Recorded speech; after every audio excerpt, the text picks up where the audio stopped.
ja alates selle kuu algusest olen ma nüüd väga värskelt ka Tartu Ülikooli Haridusuuenduskeskuse juhataja, avatud igasugustele uutele ideedele, halli aimugi pole, kuhu me kõik oma uhke Haridusuuenduskeskusega jõudma hakkame. Aga meediapädevuse, meedia kasutamise, noorte ja meediasuhetega olen ma tegelenud aastast 2000, võib-olla siis 2001, jah, kus oli vaja arendada välja meediaõpetuse suund ühe pisikese maakeskkooli oma näo saavutamiseks ja päästmiseks. Keskkooli enam ei ole, aga minul on siis meediapädevuse ja meediaõpetuse koha pealt õnnestunud saada nii hästi magistri kui doktorikraad. Nii, pealkiri on tegelikult hästi intrigeeriv. Me räägime meediast, mis asi see on, me räägime kasutamisest, mis asi see on ja mis asi on see tase, mida me otsime taga.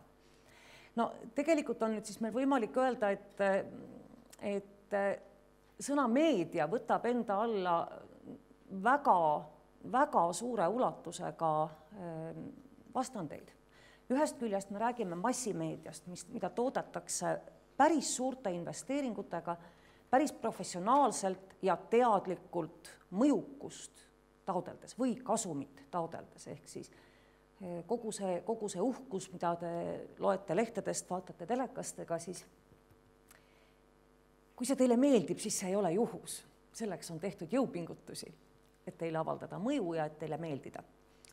Ja teisest küljest me räägime millestki ülimalt privaatsest, me räägime sellest, et seesama vidin, mille ma sinna kuskil endal koha peale jätsin, seesama vidin, millest ma võin vaadata telesaateid, lugeda ajalehti, suhelda suurte poliitiliste kontseptsioonidega, osaleda valimistel, selle sama väikese vidina kaudu ma avaldan oma kallimale armastust.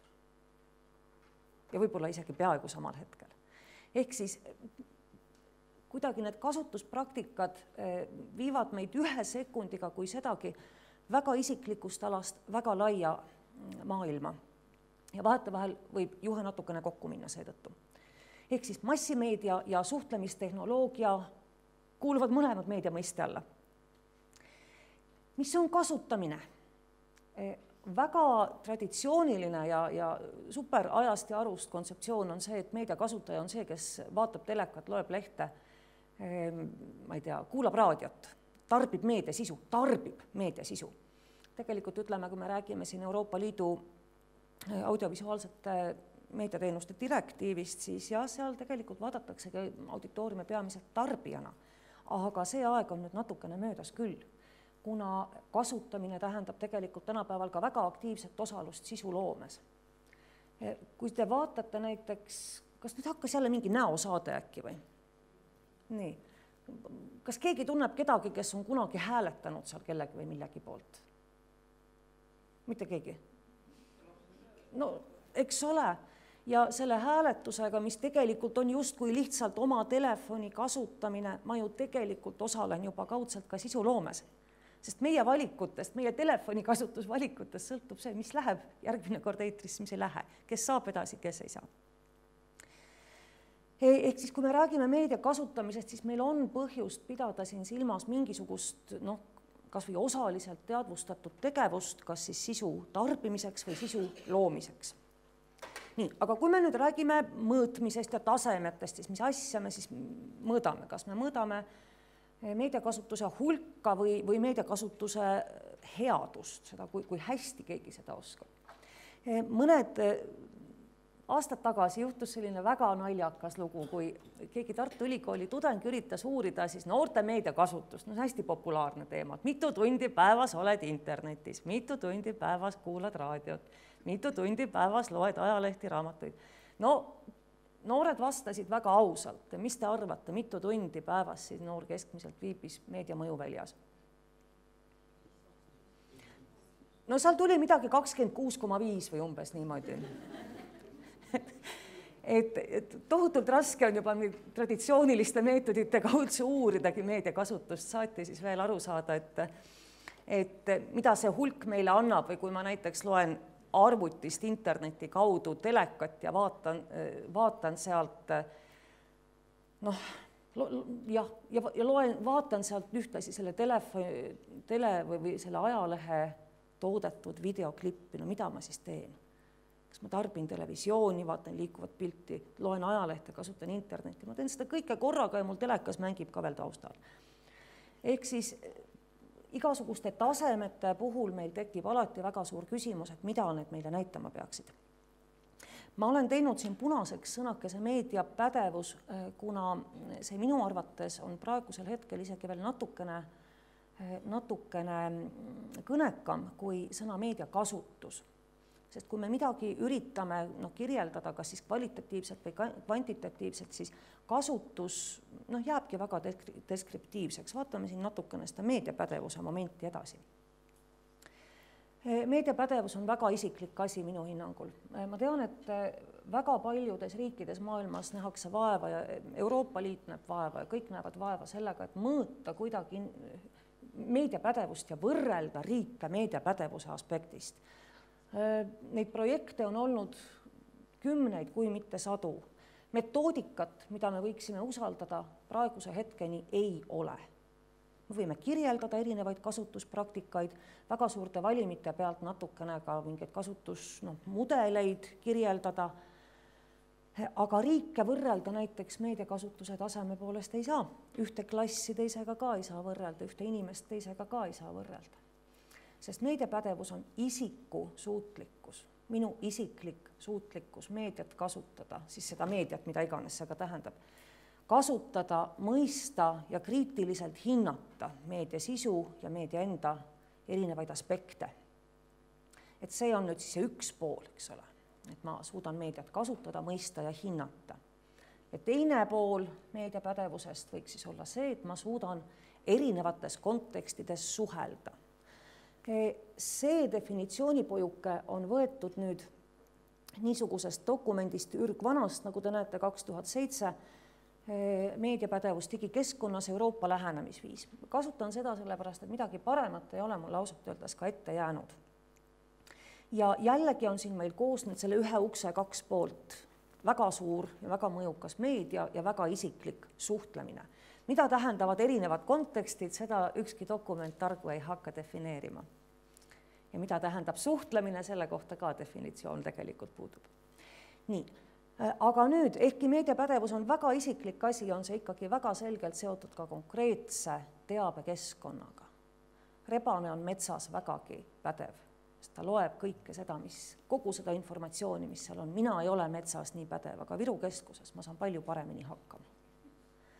See tähendab nüüd ka seda, et me peame aru saama, me räägime koolist kui teabekeskkonnast ju ka tegelikult riikliku õppekava valguses, aga olgem ausad, see, missuguses teabekeskkonnas keegi inimene konkreetselt elab, see on ju väga suurel määral ka juba üks meediapädevuse tulemusi, et me teeme oma otsused, missugust meediat me enda majja üldse laseme, milliseid lehti loeme, milliseid materjale ignoreerime, kuivõrd me oleme mõjutatavad näiteks oma sotsiaalsetest suhetest, kas me loeme iseseisvalt lehte või loeme ainult neid lugusid, mida meie sõbrad meile soovitavad, seal on väga suur vahe. Aga tõepoolest, oma meediaruumi me kujundame tänapäeval juba ka ise. Ja nüüd, kui me hakkaksime mingisuguseid tasemeid mõõtma kogemata kombel, siis võiks juhtuda nüüd niisugune asi, et me mõõdame vale asja.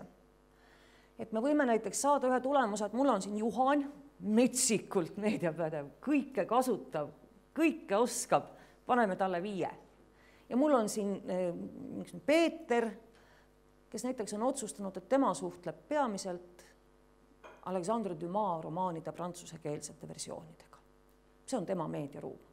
Ta teab kõike nendest majadest, kus tegevus toimub, isikutest, kõigest, see on tema ruum. Ta ei oska nutitelefoni kasutada, võib-olla tal pole iPadi, ta internetis käib ainult siis, kui on vaja koduseid töid vaadata kusagilt sealt stuudiumist. Kuidas ma neid nüüd hindan?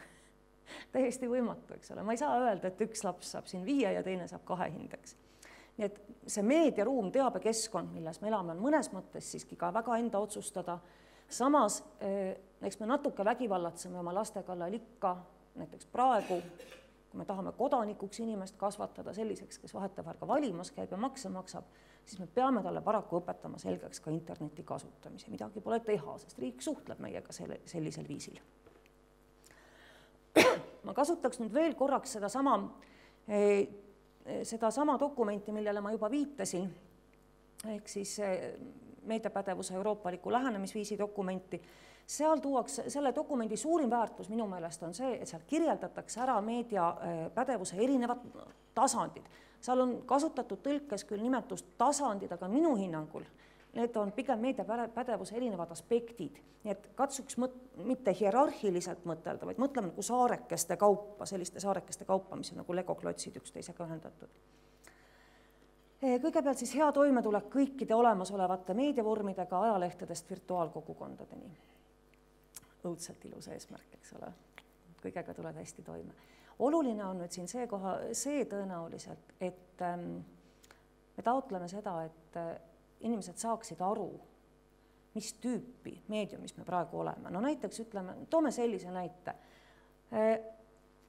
Haigestub keegi mul diabeeti, panen mina otsingusse diabeet ja mulle tuleb väga ilus, värviline, imeilusate arstipiltidega leht lahti, kus kirjeldatakse sümptomeid ja ravi ja tüsistusi ja režiimi ja kõike.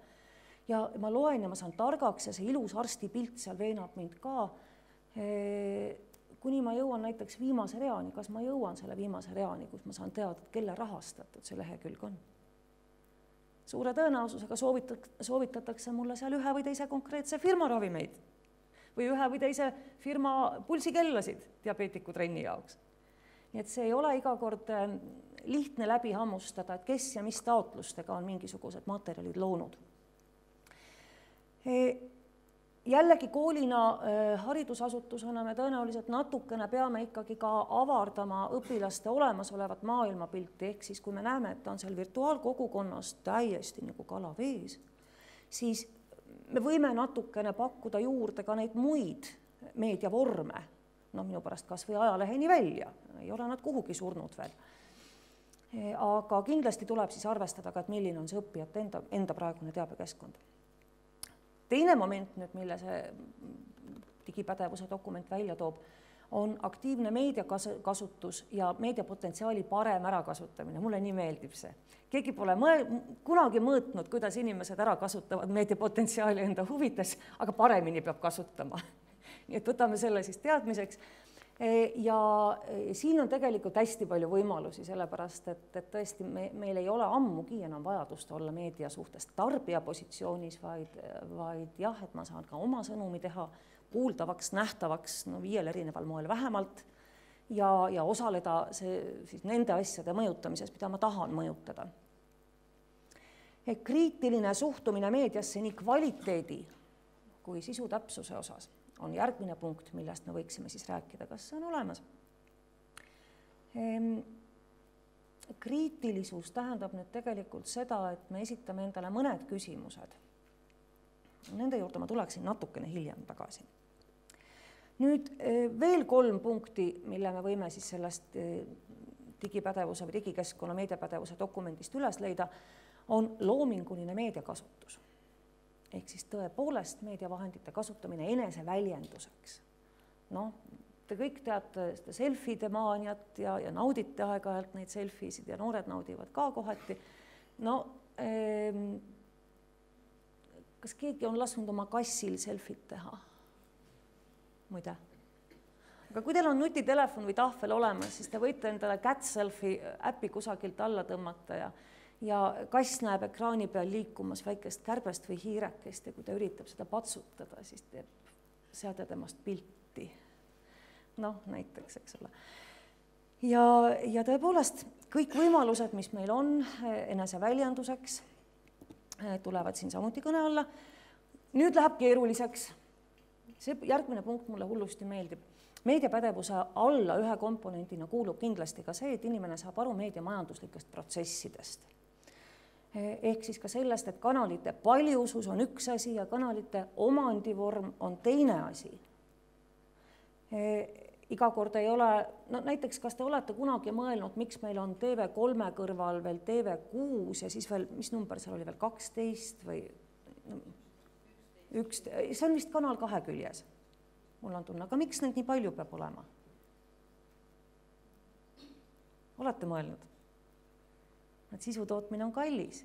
ühel ja samal kanalil sa väga mitu korda ei lase kordussaateid.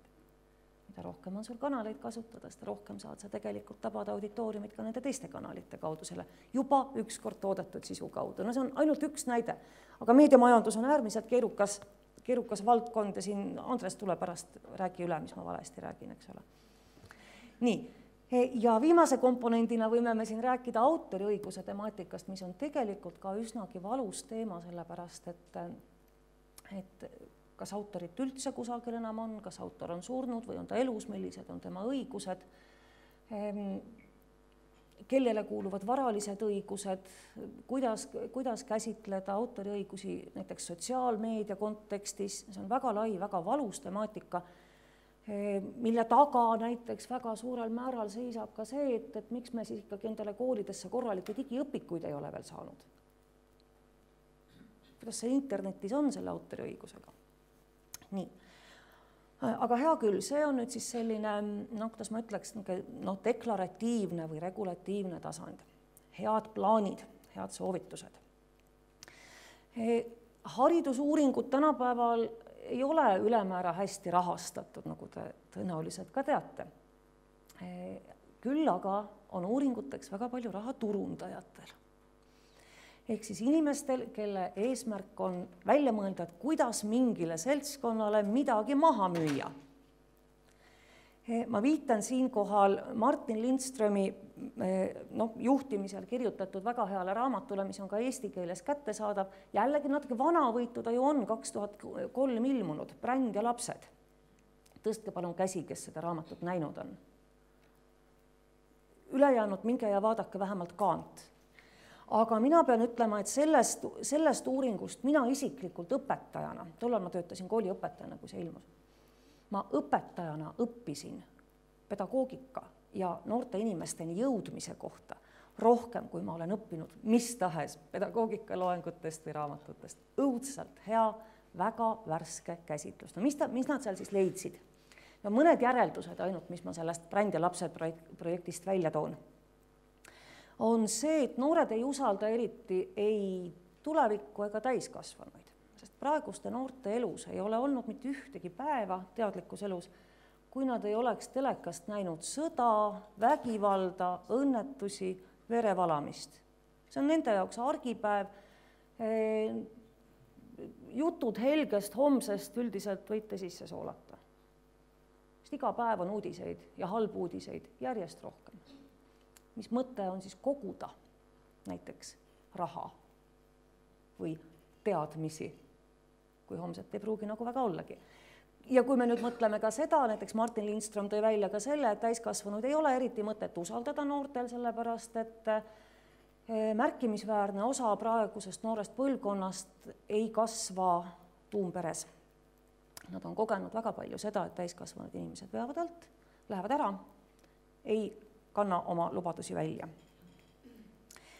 Teine asi, mis siis turundajad välja mõtlesid, on siis see, et noortel on väga palju isiklikku raha ja nad võjutavad väga suurel määral ka seda, mismoodi perekond raha kasutab. Milliseid krõpse me ostame? Kas need, mis emme meelest on tervislikud või need, mida laps tahab? Ei ole vaja vastata. Nii. Aga nüüd oluline punkt on see meie meediapädevuse seisukohalt, et noored inimesed, sellised 10, 15, 20, nad ei tunne, et nad eriti mingisugust infot üldse vajaksid. Et kui me alustame traditsioonilises mõttes, et meediapädevus algab info otsingust, unustage ära. Neil ei ole vaja mitte mingit infot otsida, info otsib neid ja tuleb igast august kogu aeg ise juurde, mis aga tänu sellele on lastel ja noortel ülihästi arenenud. See on filtreerimisvõime. No võiks öelda, et kas keegi teeb mulle mõne metsiku pakkumise, mis on tänapäeva maailmas, meie sellisest tehniseerunud maailmas, mis võiks olla kõige piiratum ressurss? Ei ole. Tähelepanu, absoluutselt. Tähelepanu management, tähelepanu taotlemine on muutunud ülesandeks number 1. Sest niivõrd palju on kogu aeg neid asju, mis tähelepanu hajutaksid või hajutavad. Ja enesekaitseks siis on väga head filtreerimisoskused välja kujundatud. See on hea ja halb ühtviisi. Nii, ma hüppan korraks tagasi pealkirja juurde. Kui me räägime nüüd ikkagi meediakasutuse erinevatest tasemetest ja meediapädevuse võib-olla erinevatest tasemetest, mida me siis tegelikult ikkagi tegema peame, hindama või reflekteerima. Minul väga palju valikut ei ole. Mina olen raudselt sellel seisukohal, et meediapädevust, meediakasutust saab reflekteerida, aga mitte hinnata. Küsida ja kuulata, toetada adekvaatse enesehinnangu kujunemist, aidata inimesel aru saada, mida ta oskab, mida ta ei oska. Ja märksõnad on siin teile igalt poolt juba ette jooksnud, me räägime õppimist toetavast hindamisest, me räägime kujundavast hindamisest, me räägime enesehindamisest. Sellepärast, et igasugune väline hinne, andke andeks, ta on väline või väljast poolt tulev hinne, aga kui me räägime matemaatikast või saksa keelest, siis me võib-olla saame natukene lubada sellist asja, et õpetaja ütleb, mis sa väärt oled. Aga kui me räägime ikkagi nüüd sellest, et see noor inimene, ükskõik mis vanuses, ta elab teabekeskkonnas 24/7 ja kuni oma ajaliku surmani, me ei ole tal kogu aeg kõrval ütlemas, et nüüd sa tegid hästi, nüüd sa tegid halvasti, ai, siin läks nüüd valesti. Ta peab ise suutma hinnata oma pädevust ega seda, et kas mingeid asju on mõtet teha või ei ole. Kas ma klikin kuhugi või ma ei kliki, kas mul on piisavalt pädevust otsustamaks. Nii, aga nüüd läheb huvitavaks ka. Võtame selle sama asja, mis siis meediapädevus digikeskkonnas dokument andis meile selliste ilusate deklaratiivsete punktidena. Võtame selle asja küsimustega kokku, läheb palju lihtsamaks. Mida me siis räägime ja reflekteerime, mida me siis küsime, eks ole. Kuidas see teabe kätte saad, võiks olla küll esimene küsimus. Ja siin on nüüd märksõnadeks oma infovajaduse määratlemine, mis ei ole absoluutselt meediapädevusega seotud, vaid see on sügavalt refleksiivne, enesekohane küsimus, mida mul vaja on, mida ma tean, mida ma veel ei tea, mida mul on tarvis teada ja mida ma lihtsalt tahan teada, kus need jooned jooksevad. Niipea, kui inimene hakkab ise enda jaoks neid küsimusi esitama, läheb tal lihtsamaks ka selle konkreetse küsimuse sõnastamine, mida ma otsima hakkan ja kust ma otsima hakkan, millised on mul, kuidas ma sõnastan ümber oma küsimust, kui ma ei saa vastust esimesel korral näiteks. Ja sealt tuleb kohe intervjueerimisoskus otsa. Aga tõepoolest otsioskused ja eelteadmised. Ma teen päris sageli selliseid pisikesi fookusrühma uuringuid erinevas vanuses laste ja noortega. Ja teate, kui kihvt on, kui ma küsin näiteks, sul oli see kursus meedia ja mõjutamine eelmisel aastal, mis te tegite seal? Ja 5 noort istuvad nagu tummahambad, mis asi see oli? Mida ma seal tegin? Kas see oli see kursus või? Ei, see oli see teine. Mis selle kursuse nimi üldse? Mis aastal see oli? Aga totaalselt läheb kõik meelest ära. Natukene soojendada ja tuleb uuesti tagasi, aga jah, et selleks, et see soojendus toimuks, et inimene ise oskaks ka oma olemasolevaid teadmisi aktiviseerida, see on ka üks väga oluline oskus siin. Pluss siis see, et milliste nuppude, milliste kellade, milliste viledega ma selle otsingu siis ka reaalselt läbi teen, ei ole mitte mingisugust vahet, mis värvi on kass, kui ta ainult hiiri püüab. Ehk siis ei ole vaja infot otsida alati ainult Google'ist, väga hästi kõlbab ka vanaema käest küsimine ja raamatukogu. Seal, kus info on, sealt me seda otsime. Ja nüüd on see ka tähtis, et see laps või noor oskaks tõepoolest õigest kohast otsida. Soki kanna kudumist ei ole mõtet internetist otsida, kui sul vanaema seal kõrval sokki koob. Järgmine küsimus. No, kuidas me seda meediasisu siis nüüd ikkagi hindame? Mis see kriitiline hindamine siis on? No, siin on nüüd terve rodu küsimusi. Näiteks, kus kohast on informatsioon pärit? Kas allikas on usaldusväärne? Kas ta teab millestki midagi? Siis eesmärgipärane kriitilisus, et mul ei ole mitte mingisugust mõtet kiruda reporterit selle eest, et ta on pehme ja paljaste tissidega. No, las ta olla, ta on sellisena loodud, ta peabki selline olema. AK-l on teised ülesehitusreeglid ja ma hindan AK-d tema ülesehitusreeglite kohaselt. Mina pean meediasisu hindamise juures väga oluliseks seda, et inimene oskaks ära tunda ka kommunikatiivse eesmärgi. Miks mulle see sõnum edasi antakse? Kes võidab ja mida võidab? Kellel on kasu sellest, et mina selle sõnumi nüüd sain? Mida tegema pean? Mida minust tahetakse? See kommunikatiivse eesmärgi ülemõtlemine on tegelikult päris kihvt ka laste ja noortega. Nii, ja viimaks siis see ka, et mis karu kõhus on, ehk kuidas siis see oivaline meediasisu luuakse. Ja siin on nüüd tõepoolest vaja teinekord kedagi suuremat ja targemat, kes ütleks, et vaata, tõsielus harju tehakse nii, liitreaalsusi luuakse nii, ristmeediat tehakse nii. Okei, sa väljendad ja levitad midagi ka, jah? Mida sul öelda on? Kui sa kasutad meedia- ja kommunikatsioonivahendeid eneseväljenduseks, siis no mida sa väljendad, kullake? Kas see on vajalik? Miks sa seda teed? Teise küsimusena tulevad siin vahendid ehk meediumid ja siin ma nüüd räägiksin kahest asjast korraga. Üks asi on see, et missuguseid kommunikatiivseid modaalsusi me kasutame. Pilt, heli, hääl, sõnad, ruum, liikumine. Kõik see on osa meie sõnumist ja kõik see tegelikult tuleb ikkagi sellest minu otsustusest, mida ma otsustan kasutada. Teine asi on see, et milliseid kelli ja vilesid mul selle töö jaoks vaja on, mida ma valdan. Tehnika, tehnoloogia siis. Nüüd minu jaoks on küllalt oluline punkt ka, kuna mul on ajakirjanduslik taust, mitte ainult õpetaja või meediaõpetaja taust, siis ma olen natukene selline kvaliteeditundlik inimene ka. Ja siin on minu arvates nüüd küll väga tähtis, et noor inimene oskaks hinnata, mida ta suudab ja mida ta ei suuda. No kui me väga ei aktsepteeri kirjavigu eestikeelses tekstis, siis miks me aktsepteerime seda, kui keegi lihtsalt annab meile mingisuguse väriseva ja vastu valgust tehtud pildi ja ütleb, et see on nüüd jube kihvt õppevideo. Mingid standardid ju võiks olla, näiteks, väga lolliks ei maksa minna, näiteks kui te panete tähele, kas need 2 pilti, mis teie ees on, kas need on identsed? Ei ole. Väga hea. Milles vahe on? Eks ole, valgustemperatuur on erinev ja valgustugevus on veidike erinev. Väga hea on sellised asjad osata ära märgata. Kui inimene enda tehtud tekstis seda ka suudab näha, siis tubli. Nii, auditooriumi tajumine ja tabamine on siis järgmine teema. Kui mul on midagi öelda, ma võin seda teha perfektses vormis, aga kui ma ei jõua oma auditooriumini või määratlen selle valesti, siis me meediapädevusest ka ei räägi. Turul oleme vennad ja õed. Ehk siis, kes toodab seda tehnoloogiat, mida me kasutame?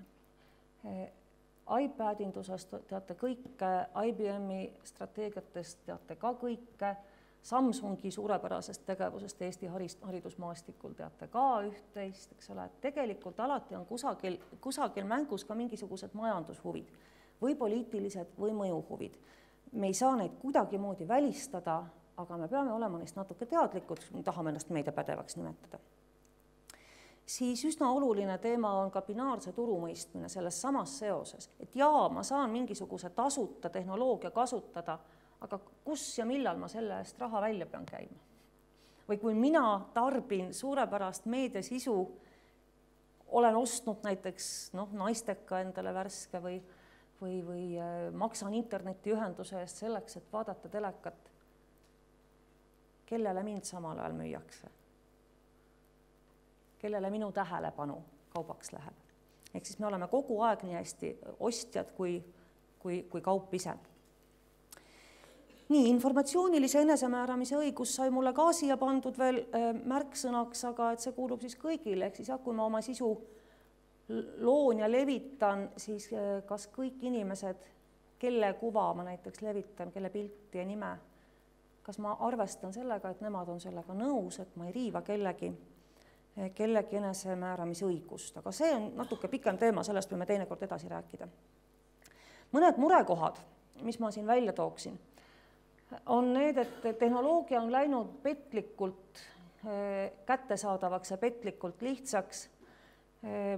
Minu hinnangul kvaliteet loeb, elementaarsed, esteetilised ja tehnilised võimekused võiks olla, kallid õpetajad, see võtab teil pool tundi.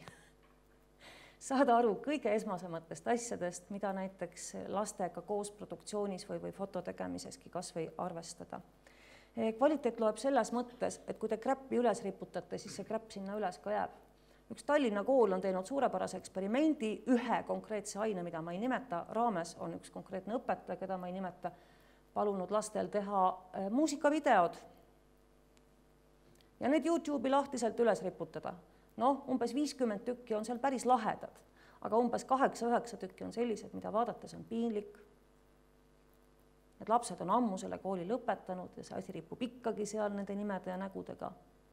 Keegi seda ära ei korista. Milleks?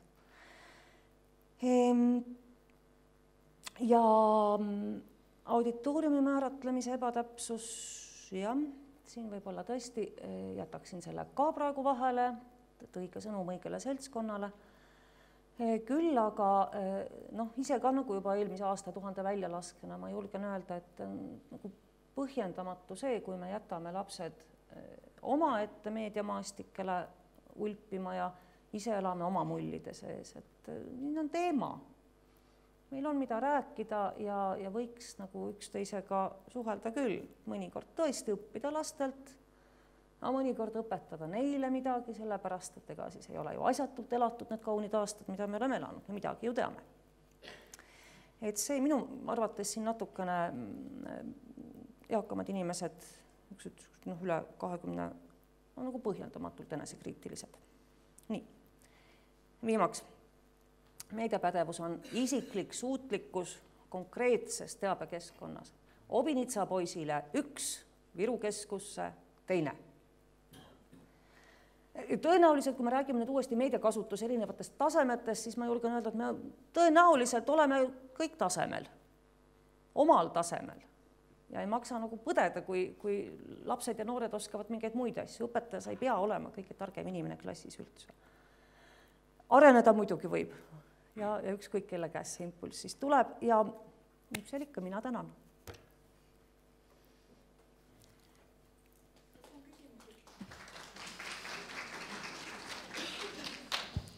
Kas on küsimusi Kadrile?